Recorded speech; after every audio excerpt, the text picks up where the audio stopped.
Welcome to today's event where we have the pleasure to present OrderYOYO. To help us through today's presentation, we are joined from the company from CEO Jesper Berntsen, CFO Jesper Hyllevad, and Deputy CEO Mathias Thom.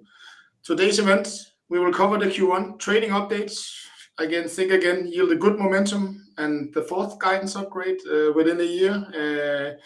And of course, the announcement on the bolt-on M&A acquisition. So a lot to take off, even if it's only a trading update.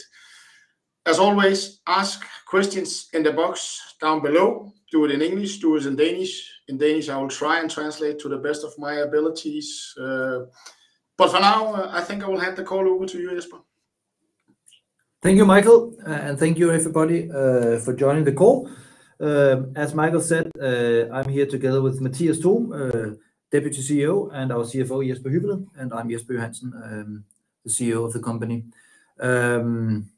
And as you said, Michael, yes, a lot has been going on in this quarter that we'll go through. So next slide, please. And just before we kick it off, just 20 seconds on this important information slide.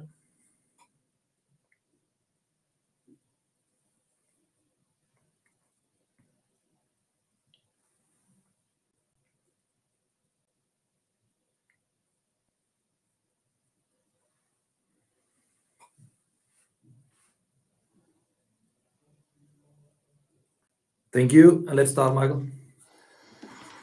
Okay, so today's presentation will basically cover three areas.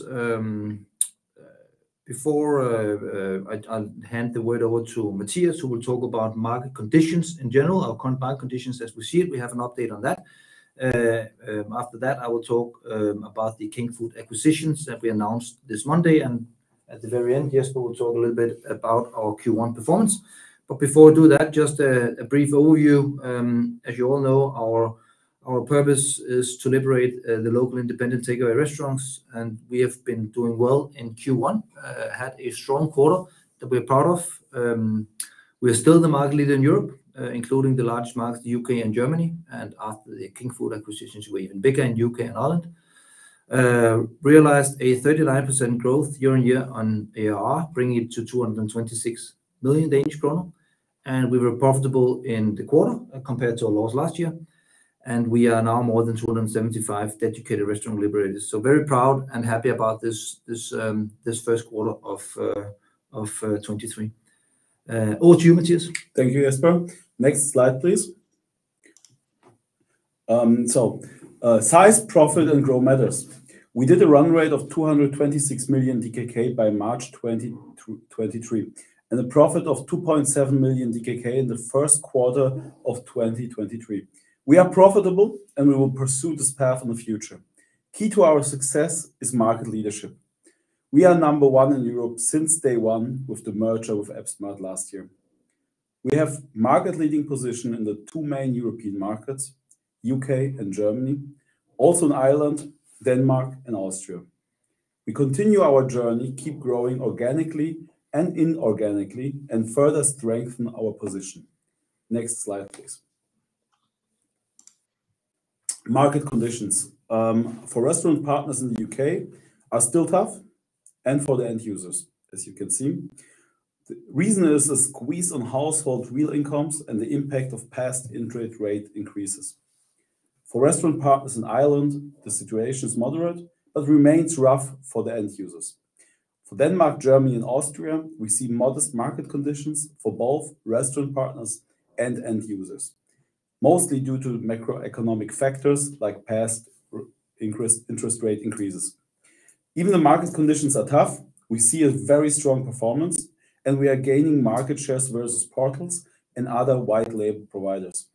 Our GMV grew by 22% compared to the first quarter of 22 with the quarter now of 2023. Being market leader with strong position in key markets enable us to deliver sophisticated products and giving the power back to restaurants to retain their customers with our e-commerce solution, cutting-edge online marketing technologies, a tailor-made point of sale for quick service restaurants, and the best service in the industry. I will hand over now to Jesper. Thanks, Mathias. Yes, a little bit on the Kingfood acquisition. Next slide, please, Michael. that we announced this Monday. As you all know, we have a active consolidation strategy in Europe, and that was kicked off with the merger in July between AppSmart and OrderYOYO, and this is the next part of that journey. So we acquired the company King Food, which is the market leader in Asian cuisine in Ireland and UK, with more than 500 restaurant partners, annualized GMV as of March of more than 150 million, and an ARR of more than 10 million annualized. Very, very strong player that we acquired at 13 million Danish kroner, corresponding to a ARR multiple of 1.3x. Next slide, please. Next slide, please. There we are. Yes. Now, I think this quote actually says it all. We have been in dialogue with the founder of King Food for quite some time, and for us, when acquiring companies, it's very important that we find the same cultural DNA, the same cultural fit, which is basically about setting restaurants free whenever we do a transaction. And this was exactly what happened and was the case with King Food that we announced Monday. So Big Chen, the founder of King Food, stated publicly on the acquisition, OrderYOYO has the same purpose as we have in King Food, to set restaurants free, and I'm certain that King Food, as part of OrderYOYO, will be even stronger to the benefits of all our customers. I think this very much encapsulates our consolidation strategy. I'm very happy for the quote that Big Chen gave here. Next slide, please. So as we've also talked about before and have presented in our annual report, there are basically two types of consolidating transactions, and now we've actually done one of each. So there are transactions where we go into new markets. So we enter new markets through acquisitions of local market leaders, always local market leaders. The AppSmart merger is a prime example of this. And the other one is going into existing markets where the acquisition is of local participants in markets that we are in to achieve economies of scale and profitability, where King Food is an example of this. The first one, the new market entry, is very much about gaining a market share, driving revenue as well as cost, whereas the existing market is very much about making sure that we preserve and grow the companies that we acquire, but at the same time we do increase profitability through the economies of scale that we would obviously experience. And this is along those lines that we will keep on consolidating the market. Over to you, Jesper. Yeah, next slide, please. Thank you, Jesper. Please let me give you the highlights of our Q1 performance and also our updated 2023 guidance. So next slide, please. So looking at our annual recurring revenue for March 2023, it increased by 39% year over year, reaching 226 million DKK in March 2023. This is very strong and actually the highest ever annual recurring revenue in OrderYOYO history. Next slide, please.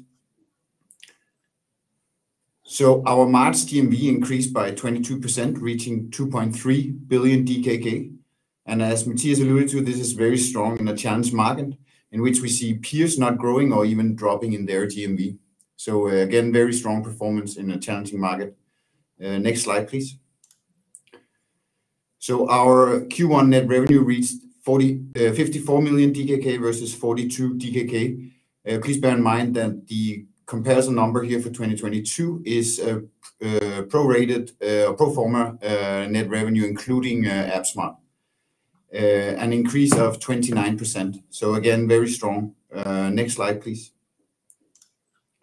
So finally, on our Q1 performance, our Q1 EBITDA ended at 2.7 million DKK, an improvement by 5.4 million DKK, and an important milestone for us on our path towards sustainable profitability, and something we will continue trade. Next slide, please. So looking a little bit on our adjusted guidance here. So please, next slide, Michael. So as a consequence of the acquisition of Kingfood and our current performance, we have also updated our 2023 guidance for the second time this year. Actually, our December 23 GMV guidance now raised to between 2.5 to 2.7 billion DKK. Annual recurring revenue December 2023 between 245 to 255 million DKK. Net revenue guidance between 215 to 230 million DKK. And finally, our EBITDA guidance raised to 13 to 18 million DKK. This is not only an increase in the absolute numbers, but also an EBITDA margin increase, as we have been able to optimize our operation and performance ahead of our plan. This was the final comment from my side. So now over to you, Jesper, for a final remark. Yes, thank you. Well, we're happy to have a great start to the year. We'll keep on performing and do as much as we can every day. Happy to have announced the Kingfood acquisition. So all in all, it has been a great start to the year. So let's open for questions. Yeah. 2 seconds. I will come in.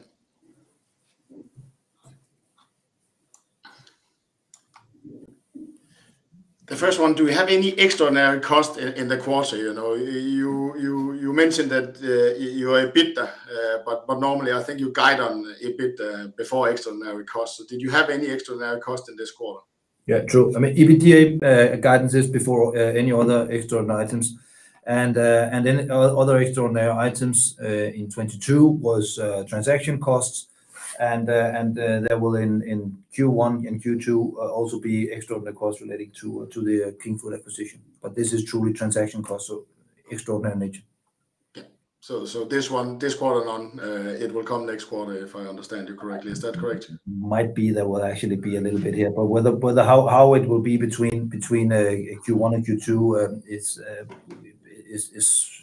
the verdict is still out there, but they will obviously be in the first half anyway, right? Yeah, perfect. Then how much of the guidance upgrade is coming from the Kingfood acquisition?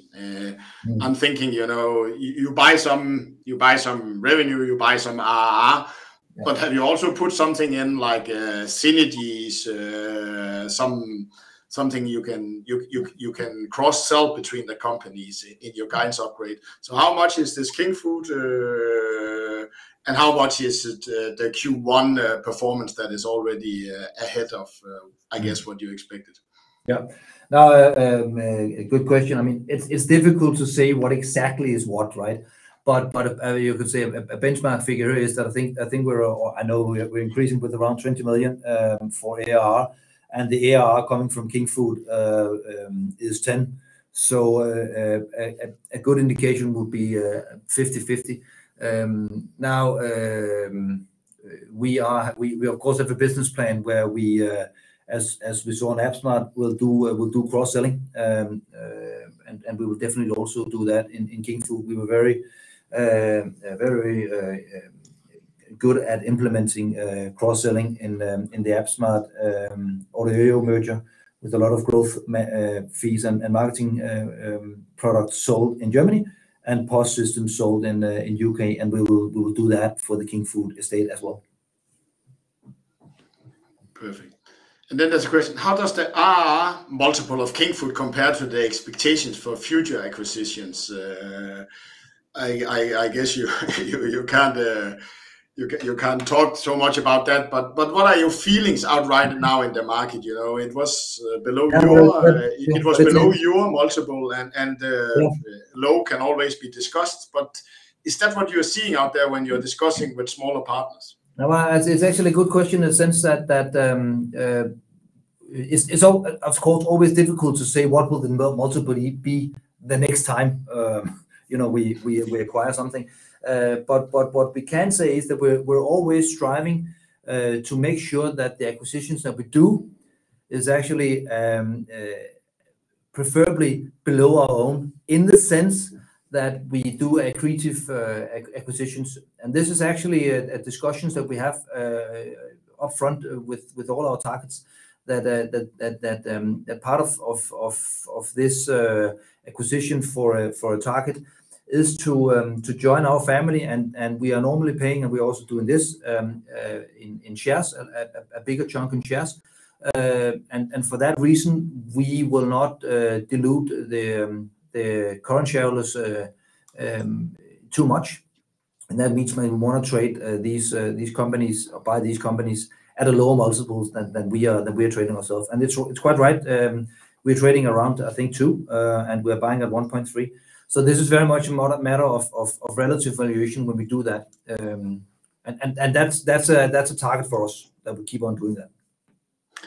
And if I remember correctly, and correct me, your EBITDA guidance, that was also unchanged. So should we understand that when you're now at that King Food in itself is also, as you said, accretive in the first year also, is that also on the earnings, or is it only on top line? I don't know whether you want to go into those details, but is it also, would it be accretive also on the earnings? Yeah, but I think you said that the EBITDA guidance was unchanged. That was actually raised as well from Yeah, sorry, sorry, it's raised. Sorry that okay. So I mean, as Jesper said, it's we are seeing strong operations. Maybe Jesper can allude a little bit into that in our own business, or the organic business, but we also do expect that part of the earning increase will come from the King Food acquisition, as I mentioned, and when I kind of went through the 2 different consolidation strategies that we have. When we do buy these players in our smaller players in existing markets, we, with our size and scale, just have the ability to do it more efficiently, which basically means we can drive out costs, and we do that, very active. Yeah, and if I can add to that, so yeah, we have an ongoing optimization and improvement plan, and we do that every day. That's not new, and we are ahead of that. And then secondly, as Jesper also alluded to, we've now gained the experience from adding in AppSmart, and we know we can do this, and we know we can do things smarter. Also with adding companies in like King Food, so it's a mix. Yes. What are the main things that are working for you right now compared to competitors? You indicated on a high level, but your GMV is running ahead of at least what we have seen from some of your competitors reported in this by a wide margin. So can you tell a little bit more? Are you taking market share from the food portals? Are you taking market share from smaller players like your white labeling? Is it smaller players that don't have the muscles or are not so aggressive that you can go in? I don't know how whether you can elaborate a little bit on what is it actually that makes you run ahead of the market. A good question. Let me start, and then Matthias maybe can jump in, especially in the southern part of our markets. I think it's all of the above. So we are basically we've seen some of the bigger portals announcements on the Q1 results as well, and this was also, and they kind of basically say what we see, which is that we are taking market share from them, and we do also see that we gain traction towards other white label providers. I think one of the main main areas and reasons for this is actually, and we've talked about this a lot, is focus. So focus throughout in all our markets in terms of what restaurants we are helping. We are very much focused on the quick service restaurants market, and I truly believe that by being that, we are exactly giving a product and a service to these restaurants that makes sense for them. I exactly had the same thought. So it is focused, but also paired with operational excellence. I would add to that, especially when we look in the south. What we did there in the past months was adding the very strong marketing products which been a very big benefiter of the merger, adding that to our value proposition to the customer. So that definitely contribute to it. But again, I'm 100% agree. It's focus. We focus on the right things, and that pays off now. Not looking left and right, really doing the right thing for the target customer group we always been heading off. And if I might be a little bit more directly, you are eluding a difficult market condition, and you have a lower price than the food portals. Is that also a part? Is your business model as a white labeling? Is that a better product market fit right now? Is that also a part of the explanation? You think? Yeah, I think so. I mean, as we've said before, and basically what both our company and King Food is built on is liberating restaurants, and in the tougher it gets, the more a product like ours makes sense. Number one. Number two, I think that we now have a size where it's easy for us to kind of get through all the noise in the market and very efficiently communicate what it is that we are offering. You agree, Matthias? Absolutely, I agree. And the maturity of the market, of course, is one thing that restaurants now also understand that a white label solution makes absolute sense. Yes. Perfect. Then there's a question here. Why is the GMV growth less than the ARR growth? Is that only explained by prices, or is there some other services that you put in besides just the GMV, the selling through? Yeah, no, I mean, the biggest contributor to this is actually that we are selling growth market, so the marketing product in South. So this is an add-on service that was not sold in March 22 in Germany or in Austria, and that's now sold. So that will be the main contributor to the difference. Yeah, I agree. How many total restaurants do you work with now? How many of them have bought your POS system? So we are more than 10,000 restaurants now across that threshold, and we don't provide a specific number for POS systems, but we are in the 1,500 area. Yes, Correct. Exactly. Yes, exactly. Perfect. What makes OrderYOYO comfortable that they can complete more acquisition? E.g., what makes OrderYOYO attractive for founders looking to sell or merge their company? Yeah, a great question. I think number one, what makes it comfortable that we can complete more acquisitions? First of all, it's obviously we need to have the muscle in-house to be able to execute the transactions. I think that we have that. And the second thing, so why are we attractive for potential companies out there that would like to join us?